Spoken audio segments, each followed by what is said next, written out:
Hi, I'm Kyle Thompson. I am with Leetown Advisors, and my unexpected hobby is breeding exotic reptiles. Welcome to Unexpected Hobbies of Financial Advisors, the podcast where we interview fellow financial advisors about their pursuits and pastimes beyond their professional persona, some of which may be surprising to their colleagues and clients. We're interested in what makes them tick and how their unexpected hobbies might or might not relate to their everyday lives. Here's our discussion with this week's guest. Welcome to the Unexpected Hobbies of Financial Advisors podcast. I'm Brian Wright with Fiduciary CFO, alongside my co-host and fellow financial advisor, Joshua Walker. How do you do? Hello, hello. Joining us today is Kyle Thompson with a most unexpected hobby. Tell us all about it, Kyle. Hey, Brian, good meeting with you guys. This is just a hobby now. This isn't a business like it used to be, but for almost 30 years now, I have kept and bred exotic reptiles. Wow. So looking at you, that must go back into your childhood then, as like household pets? I wouldn't say not initially. So I remember I was 7 years old and I picked up a garter snake in the backyard and picked it up and got real close to it and bit me in the nose. And I was just kind of hooked ever since. Literally, in fact. So you didn't have the standard human response of this wild creature has assaulted me. Let's make a lifetime friendship. Correct. Yes. That was not what happened. It was just something that I fell in love with, and I thought they were just really cool, interesting creatures. And the people who were supposed to be watching you and responsible for you when you came in with a snake bite literally on your face, was that straight to the doctor for a tetanus shot, or how did the rest of that day unfold? Oh no, garter snakes are tiny. They really usually don't even draw blood when they bite. So it wasn't a big deal. And, but my parents were pretty freaked out that I brought a snake in the house. Okay. But then I guess they warmed up to it eventually because that was the beginning rather than the end of your relationship with reptiles. Correct. They tolerated it when I was a kid, and they would let me have one. I think at some point I had two snakes. But then I got to college and they had no oversight anymore. And then especially after college, it really blew up. So that in college, I'm guessing you weren't in a dorm then, or if you just had a resident advisor who looked the other way at a terrarium in your dorm room. Yeah. So actually I stayed at home the first 2 years and went to college.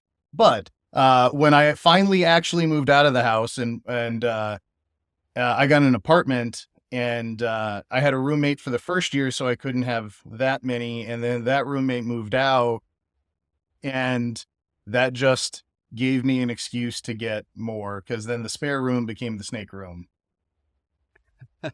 Okay. And is snake considered the gateway reptile? Have you expanded beyond snakes, or is that where you have chosen to specialize and niche into snakes? Yeah, I like snakes best. I do love a lot of lizards. The problem is they're just a lot more maintenance than snakes. Snakes are very easy to take care of, very low maintenance, low space requirements. And lizards are just a little more work, which is fine. But I didn't quite have the passion for them as I did snakes. Okay. And lizards, the distinction, is it legs, or is that way too oversimplified? Yeah, basically close enough. Snakes Okay. with legs. Okay. So how did the breeding come in? So you said breeding exotic cat. Is that just something that just naturally happens as they start playing with their other reptile friends, and now you're a breeder, or do you make a conscious effort of, okay, I'm gonna up level this and do some breeding? Well, it really kind of happened when I went to my first reptile expo and got exposed to the full hobby rather than just keeping snakes. At a certain point, you get to a certain point and you're like, hey, I would like to make more of these. And like the whole process is highly romanticized with new people to the hobby. They, that as soon as people get nowadays, as soon as people get in, they're already planning, their first breeding season. So animal husbandry isn't as glamorous as one might think from the outside. No, well, I mean, it's not that bad. The husbandry part is what I fell in love with first, and then it was a slow process to the breeding side. So I don't think I did anything till age 20. I think age 22 or 23 was my first year of breeding. So I was already Okay. 15 years in at that point. Sure, sure. Is there a seasonality to the breeding? Do you have to wait for a certain fertility cycle window, or is it anytime? Yeah, typically most of the species that I keep are from the southern hemisphere, and they normally breed in the winter, which is summer here. You tend to have to wait until the temperature drops, the air pressure drops, the humidity drops, and that's tends to be our winter. So late fall, early winter is when breeding season starts, and usually ends around February, give or take. It really depends on the species, but for the most part, they breed over the winter. This is going to expose my ignorance badly. Eggs or live birth? So this is a distinction most people don't know, but the difference between boa constrictors and pythons is that boas give live birth and pythons lay eggs. I did not know that. Okay. How about that? Okay. So most, I'm guessing, will have some familiarity with the dog breeding world where there's breeds and lineage and ancestry. Are there purebred reptiles, snakes versus mutts? Is that part of the whole universe? Are there prized sires and dams? Oh yeah, absolutely. All of that. Okay. Yep, there's different color and pattern mutations, and some of them are specifically line bred to retain quality. So yes, anything that is present in literally any other breeding is also done in reptiles. It translates. Okay. What's the generational interval? How long do you have to wait before you can have F1 and F2? 3 to 5 years. Kind of, again, depends on the species. Is it longer for larger? Not necessarily. Yeah, boas tend to take on average a year longer than pythons. Pythons can go at 3 years, and boas are 3 or 4, and boas are more like 4 or 5. Okay. And how do you make arrangements with the other side of the family tree that you're hoping to accomplish? You talked about, you didn't call it a conference or a convention. What was the word for the meetup that you described? An expo, yeah. Expo. Okay. Yeah, that makes much more sense. Is that where arrangements are made? No, not necessarily. So, since we're probably most of the people watching this are going to be people, financial advisors, or at least people in business and that do business. One of the really unique things about the reptile business, so to speak, is that all of your best customers are also your biggest competitors. So when you breed an animal and you sell it off, especially a higher end one, if it's more than $1,000, most people aren't buying $1,000+ animal as a pet. They have the intent of breeding that. So that person now becomes your competitor. And Yeah. the ones buying the highest quality and the most animals, those are going to end up being your biggest competitors. I am a career changer, came out of the dairy world, so I have a lot of familiarity with breeding in that sphere, and some of those breeds go back hundreds of years. How long have people been developing the breeds of snakes? Is it the sort of thing that British aristocrats were doing in the 1700s, or is it newer than that? It's much newer than that. So there's a whole history that you can dive into. I think there's some videos, some history up on YouTube, but they were massively imported / smuggled in the 70s, 80s, 90s. And then the first organized breeding attempts in like a commercial sense started in the 90s. And then, yeah, the lineages really started to develop from there and into the early 2000s. And then over the last 20 years, it's really blown up. Wow. Okay. And when I go down to the Indianapolis Zoo or Lowry Park, Tampa Zoo, Zoo Tampa, or wherever you're at, and I see snakes, they're, I'm guessing, probably not coming out of the commercial from your side. It's something that got found in the wild. I'm guessing the zoo world is separate from the commercial world, or is that a mistaken assumption on my part? Actually, yeah, most of the times they do come from breeders or other zoos that are breeding. So, and a lot of times breeders will donate to a zoo. And there are a lot of times that I know the San Diego Zoo is famous for this, but a lot of their zookeepers, especially on the reptile side, are also keepers at home and breeders themselves. So part of me is thinking, hey, conflict of interest. But if you're just looking for the propagation and furtherance and flourishing of a species, then that makes a lot of sense. You want the people that are most invested to care the most and do the work. You mentioned previously that this was a business for you, but no longer. What is the business model? Does it go beyond your competitors and your cooperators, or is that the general public, or is it many things beyond that as well? Yeah, so there's really kind of two different business models, and of course it's a spectrum. So there's the wholesale business model, and then there's the high end model. So the wholesale business model is where you just mass produce animals and sell them off to pet stores, which end up in the general public. Then the other side of the spectrum is you're producing, really rare, high quality animals that would never be sold in a pet store.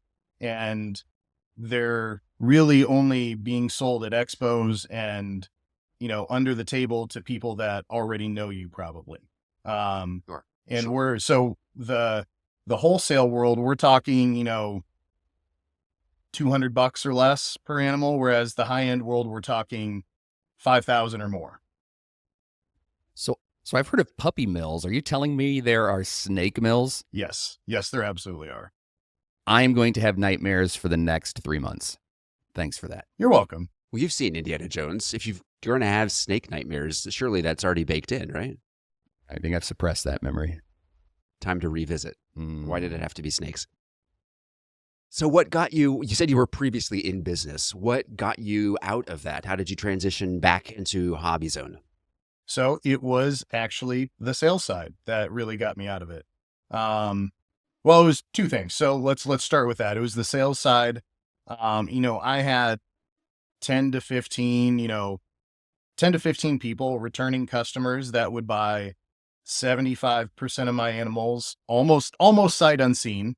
They would just kind of come in, and I would have either pictures of the animals, or they'd show up at expos, or whatever the distribution channel was, and they would just say, "Yep, I want that one, and that one," and done. But then I would still have a quarter of the animals left over, and that quarter would take me 10 times more effort to sell than the other 3/4. And these were typically on the lower end of the spectrum, of the price spectrum. And people would ask, hey, I want a video of this angle, picture, extra pictures. I want, they would haggle, they would ask for payment plans, and all for, $200 animal. And then I'm also having to do due diligence. I tried to do due diligence to make sure these animals were going to quality people. It wasn't just quality animals. I was also looking for quality people. And that was difficult. And I ended up having to tell quite a few people no, that I would not sell an animal to them. And you can imagine the negative reviews I got from that. Right. Do, as an advisor, have any of your clients become interested, or colleagues or people that you work with become interested or become customers of the reptile business? Or is it just sort of thing they know about you? Yeah, Kyle, he's got snakes. We'll look past that. Yeah, it's actually the other way around. I have had some snake customers or friends that turned into clients, but not the other way around. No. And I actually kind of keep I kind of keep this side of my life under wraps for the most part. Until now. Yeah, until now. Partially because of an experience I had with the local city government about 10 years ago that really kind of pushed me away. And that this was the other reason I got out of it, or one of the other reasons. So about 10 years ago, I was being honest with the government, which I learned is not necessarily doesn't always work out in your favor.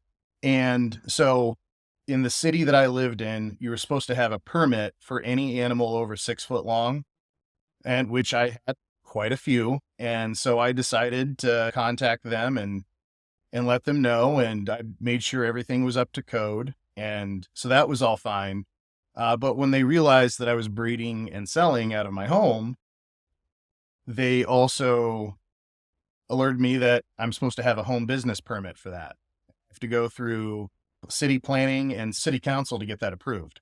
So I did. I went through those channels and I talked to the city planner, and he's like, hey, this is no big deal. You haven't had to make any modifications to your home. There's no real traffic.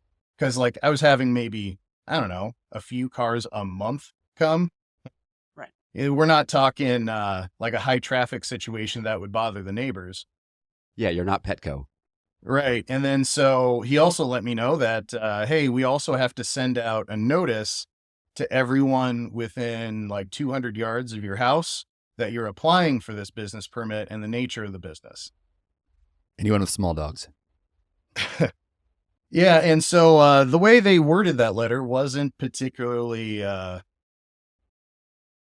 it wasn't particularly nice to me. So then what I thought was going to be a really easy city council session that was just going to get pushed through, I had a whole bunch of people from my neighborhood that showed up to protest the thing and claimed that I ran a satanic cult out of my house, that I was dealing meth and all sorts of things. And city council got freaked out. And of course, I was doing none of those things. And just assumed we weren't going to ask if they were accurate or not. Yep, there were people that went up to the microphone and just screamed into it, and it was a whole thing. And then city council got real freaked out that they thought they were going to get negative press by approving me, and so they chose not to. So city council meetings were crazy even before the COVID era. Yes. It's part of the human condition to freak out at the local level. Exactly. Well, that didn't really deter me, and I didn't really stop. So shortly after that, I got a fine from the city attorney for $1,500 for violating the home business permit rule. I looked up the definition of home business, and it's literally selling anything out of your house. Like if you sell your couch on Craigslist, if you have a yard sale, that counts. And so what I did is I spent an entire day reporting every Craigslist and Facebook marketplace ad that I could. And finally she was like, fine, we'll drop the fine, but you have to get this approved. You have to come back and get this approved. So, and so warned. Yeah. Yep. Yeah. And all right. And also, I had the news come to me. I had multiple interviews and literally the next day, one of the local news stations came to me and said, hey, we got a call from one of your neighbors that your snakes were going to eat her baby. Would you be willing to talk to us? And I said, sure. Well, at first I was hesitant because normally people in the reptile hobby do not get good press. It usually gets a very negative spin, but I reluctantly agreed, and it was a wonderful piece. It was very positive about me and what I was trying to do, very negative about the city. And then yay media. Yeah. And it was like, and I got interviewed by all these like strange, like underground libertarian blogs and all sorts of things. Because what was really messed up about this situation is that I followed all the rules. I met all the conditions and I still got denied. And so basically from that point on, I went on a PR campaign against the city until they just said, fine, we're going to approve you. Just leave us alone. Right. And that makes you a hero for those of a certain bent of mind. Please don't put a box of snakes in the ventilation system. Yeah. So actually, one of the things I did as part of this PR campaign is I held an open house. I put flyers on every door around the block that the next day I was going to have an open house, and I sat out in a lawn chair with my largest snake, which was about 15 feet at the time. And I let all the neighborhood kids come over and take pictures with it and touch it and hold it. And guess what? Nobody died. All right. Good. Good. Well, speaking of monsters that eat children, do you have one there close by that's able to come on and be seen on the camera? Stop snacking on a toddler and make a screen appearance. I do. Just a second. Come here, buddy. Oh. Yep, across the shoulders. Of course. Oh, right up it. Nice. So that's going to be the intro of the snake up in the camera. What's this fella's name? So this fella, his and this is why I asked about your profanity policy. This guy's name is Shitstain. Nice. Named after your favorite city councilman? Yeah, I wish. But when he was delivered to me, he had defecated in the bag that he came in. So that was his nickname initially, and I just never changed it.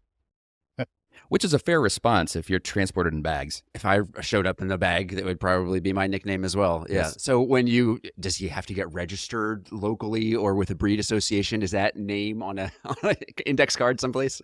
I am technically still a registered USDA facility, but I don't breed anymore. But yes, he is.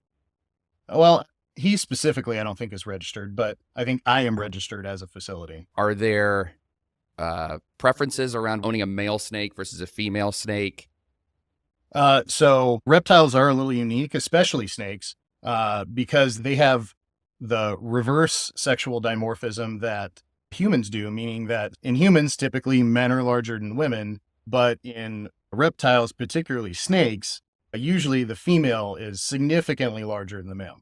This is a male, so this is a male Burmese python, and so females can get quite a bit larger. And this is probably about an average size male. And how long is this fellow? Because he looks every bit of 6 or 7 feet from what we can see. Oh, he's about 8 feet. Okay. Yeah, oh, wow. On and on and on. How heavy is he? About 15 pounds. What does he eat, or should we not ask? I'm assuming it's not toddlers. No toddlers or even babies. He primarily eats rats, but frozen rats. I don't feed live. And he will get maybe one small rabbit a year. On his own? Or courtesy of me. He's not up free roaming in the backyard. Yeah, I actually used to have a lot of large snakes whose primary diet was rabbits. And so I had to find a rabbit breeder. So one that bred them for meat rather than show. And you didn't, I'm guessing when you went through the interview process of, hey, I'd like to get one of your animals, he knew in advance what they were going for. Oh yeah. Oh. Okay. Yeah, I guess you don't get that sort of thing on Amazon. You have to know a guy. So if somebody was interested after hearing this and thinking, I'd like to get into this without the trouble of being bitten on the nose by a garter snake, where would they go to start the research process rather than their local swamp? I would say avoid Facebook at all costs. Avoid all the Facebook groups. Words of wisdom.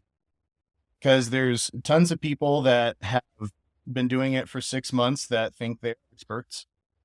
So completely avoid Facebook and Facebook groups. I would actually use Google. There's lots of great information out there by other breeders and just good sources on the internet.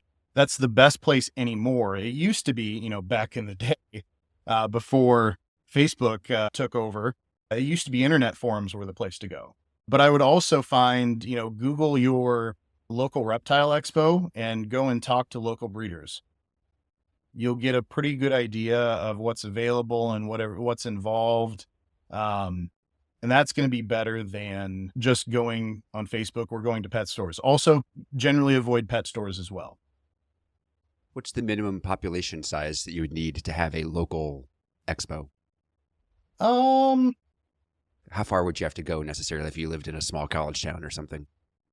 there's usually probably one within a few hours of you.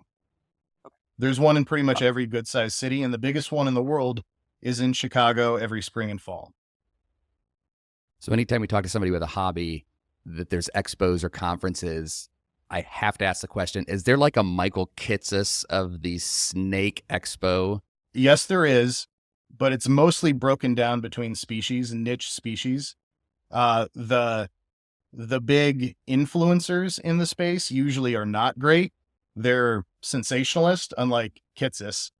You know, they're not a good source of information, but I'm going to tag him like crazy on this video. I'm sure he'll love that. Not a sensationalist.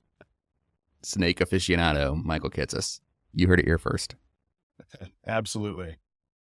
Do you yourself specialize in Burmese or broader? I do Burmese. I think I have 10 or 11 different species, but Burmese are probably my second favorite. My first favorite is boa constrictors of pretty much all kinds.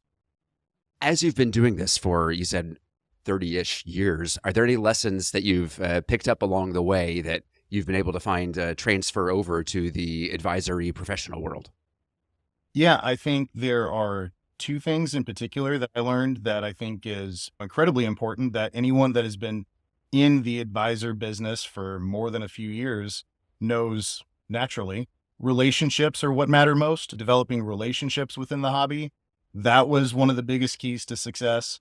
And then also patience and focusing on the little things. Like when I buy a baby snake or a pair of baby snakes, they take 3 to 5 years before they will produce for me. So it takes patience. You have to take care of them for that time. You have to invest money into them. And if the passion isn't there, it's very easy to lose that passion in those 3 to 5 years, or it's very easy to lose interest unless you have the passion. So just like this business, the first 3 to 5 years, or maybe even 3 to 10 years sucks for everyone. And it's a long game. You have to play the long game and not worry about the short game. What's the life expectancy on these snakes? Yeah. So if you keep the animal well, there's no reason they shouldn't live at least 15 years. Or I should say, let's say 10 to 20 is the average range. Okay. Do they have personalities? Do you get attached in a way that makes it hard? I'm hoping that it's hard when they pass on. Yes, absolutely. I get very attached because, you know, we're human. We have these strong emotional social bonds to people, to things. We're very sentimental, but reptile brains are very different. They're much more simple. I do think that they can recognize a person to a certain extent, and they can read people, but they don't have nearly the same level of attachment that like a cat or a dog would, which I also love those animals as well. I've heard that when you have like two dogs and one of them passes on, the other mourns. Are your critters in the same way? Do they recognize each other? Do they miss each other? Or are they not social in that fashion? No, I wouldn't say they're social in that fashion. They have a very limited amount of things that they care about. What about the humans in your inner circle? Like family, friends, kids, Parents. partners? Are they along for the ride? Are they passionate? Do they roll their eyes at you? What's that dynamic like? My partner, my girlfriend, she is tolerant. She does not have the passion. One of her kids absolutely loves them. But she herself has been on the receiving end of a few pranks with the snakes. There's been a couple times she got out of the shower and was not expecting there to be something on the floor, and the scream was worth it. I hope she returned in kind, because that's cold. Yeah. Oh, yes. She is a great prankster herself. Was the couch stay worth it? It was. I was definitely on the couch that night. Yes. If people wanted to find out more about you as a hobbyist or as a professional, where would they go to learn more about your work? Well, I don't really have a public facing site for the reptiles anymore. But if you want to learn about me and my firm, you can go to leetownadvisors.com. And that's where all the information is there about me. Very good. Well, we thank you so much for joining us today. This was absolutely fascinating, 100% unexpected. I'm so glad you came on. Thank you, Kyle, for telling us all about your unexpected hobby of breeding exotic reptiles. Absolutely, guys. Thanks for having me. Unexpected Hobbies of Financial Advisors is brought to you by Fiduciary CFO, forward-thinking tax and planning solutions for business owners, like RIA firms and their business owner clientele. The opinions of Brian, Joshua, and their guests are for entertainment purposes and should not be construed as legal, tax, financial, or investment advice. You should know better than to take any of this content seriously. Thanks for being a fan of the show. If you were listening and thought to yourself, hey, I know somebody they need to have on the show, you can do something about that. Go to unexpectedhobbies.com/nominate and tell us who they are and what they do that's so interesting and unexpected. If we agree, we'll send them an invitation and we'll hope they say yes. Now it's unexpectedhobbies.com/nominate.